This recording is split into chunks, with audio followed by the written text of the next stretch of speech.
चालबाज मासी रंजू बहन की बहू सृष्टि बहुत संस्कारी थी। दोनों सास बहू बड़े प्यार से रहती और मिलजुल कर घर का काम करती थी। पर ये बात कईयों को तो अच्छी लगती लेकिन कई लोगों को तो जलन का कारण बन गई थी। एक दिन सृष्टि से मिलने उसकी सहेली घर आती है। अरे सृष्टि, तू तो बड़ी अच्छी लग रही है। यहाँ तो घर का सारा काम करते करते हालत ही खराब हो जाती है। अपने ऊपर ध्यान देने का वक्त ही नहीं मिलता। तू तो बड़ी किस्मत वाली है। सृष्टि इस बात से हमेशा खुश रहती थी कि उसे एक अच्छा ससुराल मिला है। लेकिन एक दिन रंजू बहन की दूर की मौसी उसके साथ रहने आती है।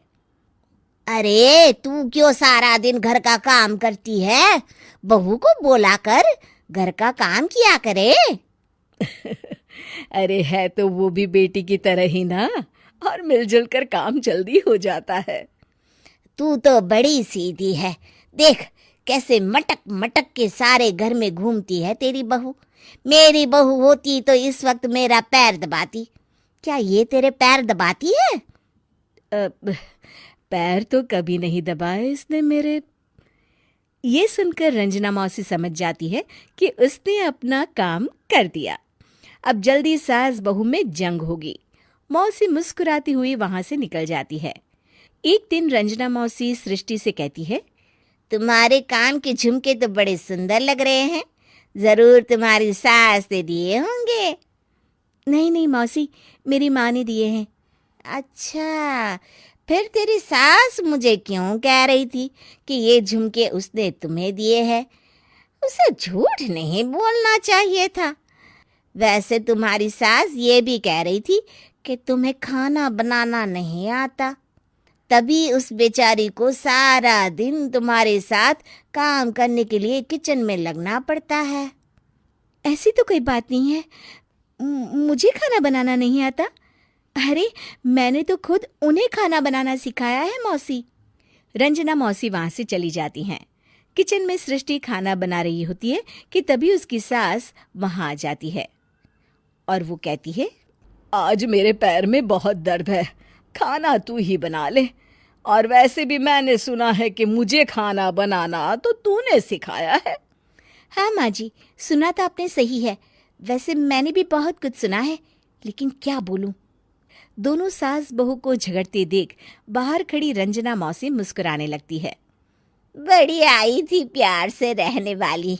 इन्हें कोई बताए सास कभी माँ नहीं बन सकती और ना ही कभी बहू बेटी। शाम को रंजना मौसी सृष्टि को बुलाती है। अरे सृष्टि बेटा, जरा एक कप चाय तो दे दे। मौसी, चाय आप माँ जी से ही ले लीजिए, मैं किचन में पैर भी नहीं रखूंगी। वैसे भी मुझे कहाँ आता है चाय बनाना। तभी वहां रंजू आ जाती है। वो सृष्टि की बात सुन लेती है। हाँ हाँ बहू रानी, तुझे तो कुछ नहीं आता।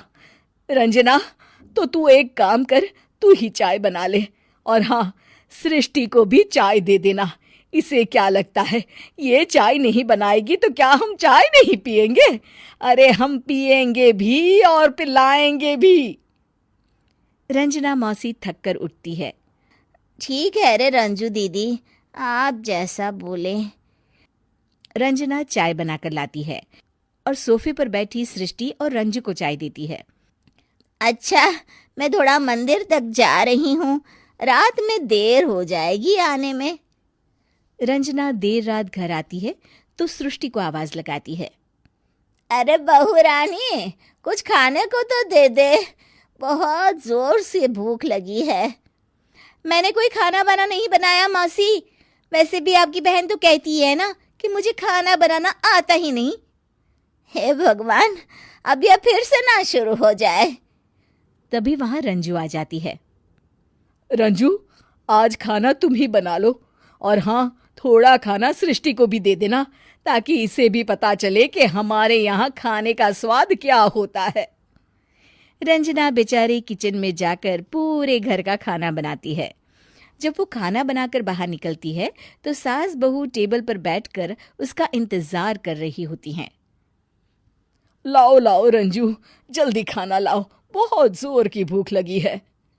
सास बहू खाना खाकर अपने अपने कमरे में चली जाती है।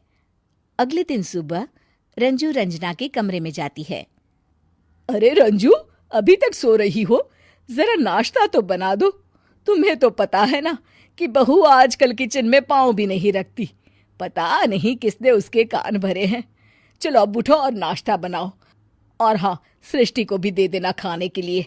अरे उसे भी तो पता चले कि हमारे घर का नाश्ता कैसा होता है। मैं नीचे जा रही हूँ, जरा जल्दी वक्त पर आ जाना। हाँ। रंजना नीचे उतरती है और उसके हाथ में सूटकेस होता है। अरे रंजू, कहाँ जा रही हो? नाश्ता नहीं बनाओगी? अरे मौसी, बहुत जोर की भूख लगी है, नाश्ता अभी तक नहीं बना। अरे मैं कुछ नहीं बनाऊंगी, मैं तो घर जा रही हूँ। तुम सास बहू के चक्कर में मेरी तो कमर ही टूट गई। अरे अरे मौसी, कहाँ जा रही हो?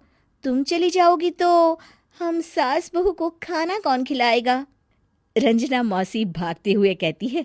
अरे मेरे बस की नहीं है, मुझे माफ करो। मैंने तो गलती कर दी तुम दोनों के बीच में झगड़ा लगाकर। रंजना मौसी के जाने के बाद रंजू सृष्टि से कहती है। बढ़िया आई थी हमारे बीच लड़ाई लगवाने वाली।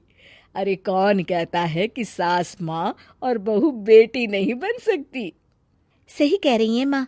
अगर ऐसे भड़काने वाले लोगों से दूर रहा जाए तो हर सास माँ और हर बहू बेटी बन सकती है।